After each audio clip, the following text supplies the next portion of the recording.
Bismillahirrahmanirrahim. Assalamualaikum warahmatullahi wabarakatuh.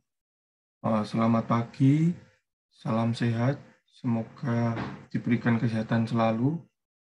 Yang saya hormati pada kakak-kakak asisten dan tentunya yang saya hormati juga rekan-rekan asisten yang lain. Perkenalkan, nama saya Muhammad Rifki Mutul Khoir, praktikan mata kuliah praktikum sistem kontrol, yang dimana pada modul kali ini saya akan menjelaskan terkait proyek yaitu palang pintu otomatis. Nah, kiranya saya menjelaskan tugas praktikum kali ini, saya memaparkan dasar teori yang saya gunakan. Seperti itu. Yang tentunya, yang pertama yang harus kita ketahui terkait sistem kontrol secara umum, ada dua sistem kontrol secara umum. Yang pertama yaitu closed loop atau sistem kontrol secara tertutup, dan open loop, sistem kontrol secara terbuka. Apa bedanya? Yang dimana ketika kita membahas sistem kontrol loop secara terbuka, dia akan one direction atau satu arah, yang dimana kemarin pada waktu semester 4 sudah dijelaskan langsung oleh Ibu Vivi secara langsung. Yang dimana berbeda ketika dengan sistem kontrol loop secara tertutup. Yang dimana ketika kita membahas sistem kontrol closed loop, yang dimana di situ ada feedback atau umpan balik. Nah, feedback itu biasanya kita analisis atau kita buat sebuah analisa untuk kestabilan atau umpan balik daripada transfer fungsi itu sendiri. Nah,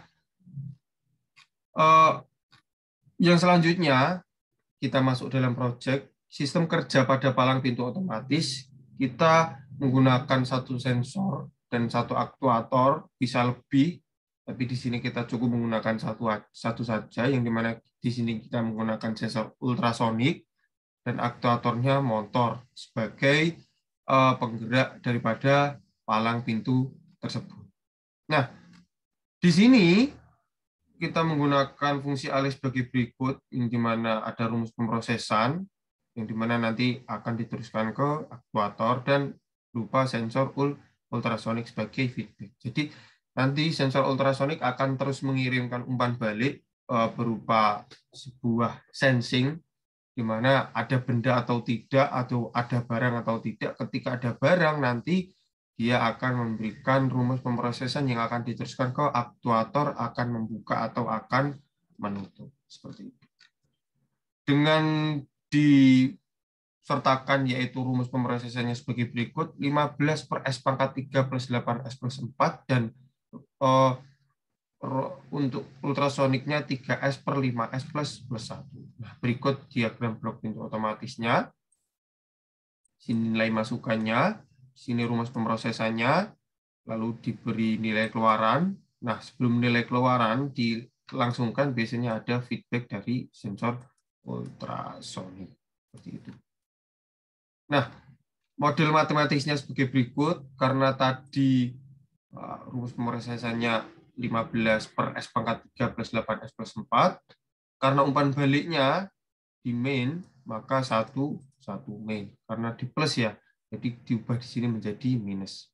1 main dengan rumus pemrosesan, mohon maaf, rumus ultrasoniknya ini dikali rumus pemrosesannya. Akan menghasilkan seperti ini. 75S plus 1 per 5S pangkat 4 plus S pangkat 3 plus 40S kuadrat plus 27,55S plus 4. Nah, ini nanti yang bawah ini S-nya digunakan untuk analisa kestabilan sistem, dan dua-duanya ini nanti dimasukkan dalam MATLAB untuk analisa transfer fungsi untuk menghasilkan signal impuls untuk dimasukkan dalam MATLAB.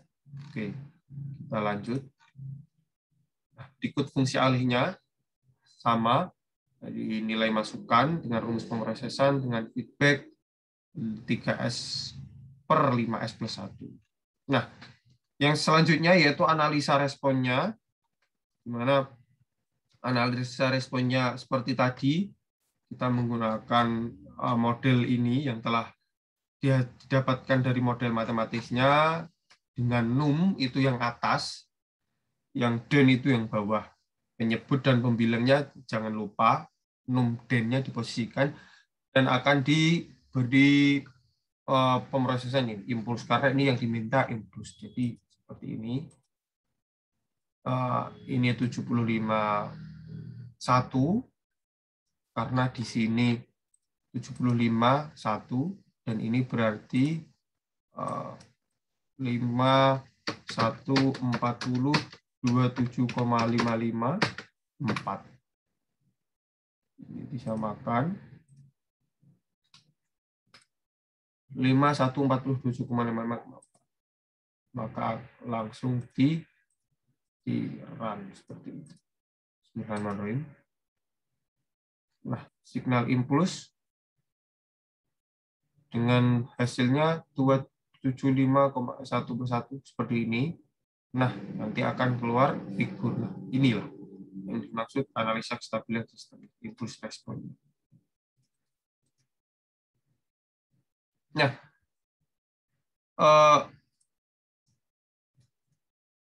ini berdasarkan amplitudenya, berdasarkan time second-nya.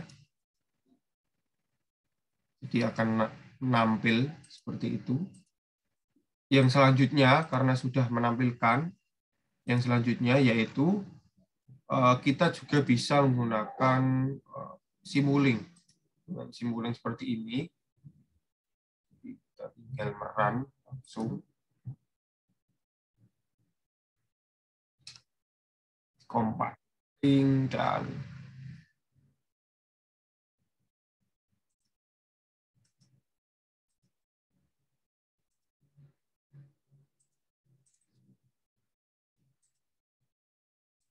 sambil menunggu prosesnya karena nah ini sudah.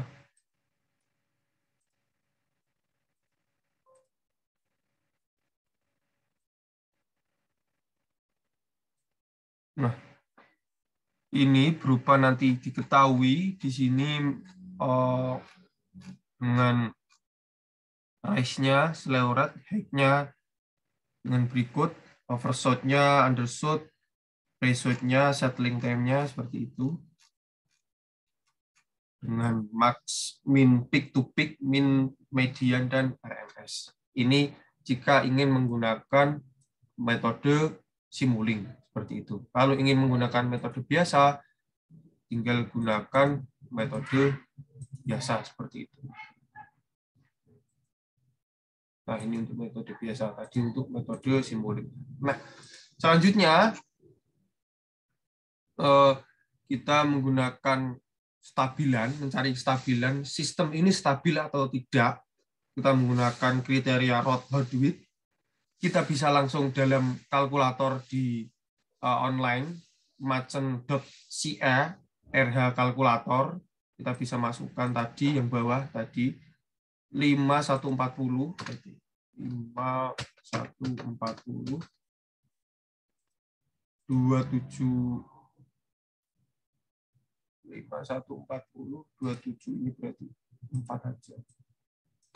5,140 27,55 terus 4.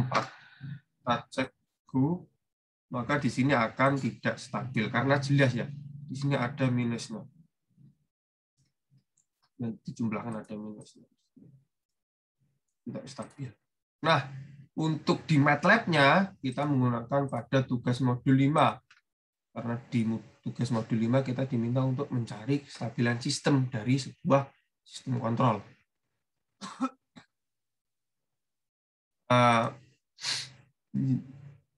Koefisiennya disamakan 5,140 27,554. Lalu kita run.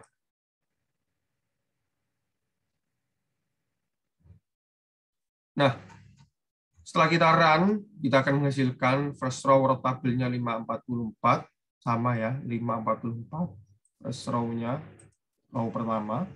Second row-nya ini 544 127,550 ini lalu akan dideterminankan, setelah dideterminankan dijumlahkan next row, maka akan menghasilkan row ini. Kurang lebih 544 127 997. Sepertinya sama ya, persis sama. Nah, di sini sudah bisa diidentifikasi. Jika dalam tabel bandwidth itu ada minusnya, nah, maka langsung ini kita simpulkan bahwasanya sistem tidak stabil. Karena dalam first column di sini ada minusnya. Mana ini 97? Oke. Ini sudah saya masukkan dalam Word-nya. Sistem tidak stabil. Nah, sistem tidak stabil karena dari perhitungan, dari percobaan pada MATLAB dan penganalisan dapat diketahui bahwa nilai S terjadi perubahan tanda dalam row top tabel. Sudah saya jelaskan tadi, the first column, bahwasanya ketika sebelah kiri di bidang S yaitu sebanyak 2 kali dan di sebelah kanan ya 1 kali terdapat perubahan tanda yaitu memiliki bagian negatif. Mungkin hanya itu yang bisa saya sampaikan. Mohon maaf apabila ada suara yang kurang mengenakan atau suara audio yang bocor karena saya sedang sakit juga.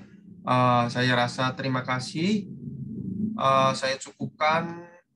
Terima kasih kakak-kakak, terima kasih Mas Mbak untuk 6 modul yang telah Mas Mbak berikan kepada kami, yang telah Mas Mbak berikan pembelajaran kepada kami. Saya ucapkan, saya mewakili kelompok kami dan saya mewakili pribadi, saya ucapkan terima kasih ya sebesar-besarnya atas ilmunya. Jazakumullah khairan, syukran, tabarakallah. Mohon maaf atas perilaku atau kesalahan yang saya sengaja atau yang tidak saya sengaja. Saya ucapkan terima kasih lagi dan lagi. Semoga panjenengan diberikan kemudahan, kesehatan sekeluarga. Wassalamualaikum warahmatullahi wabarakatuh. Terima kasih, Mas Mbak.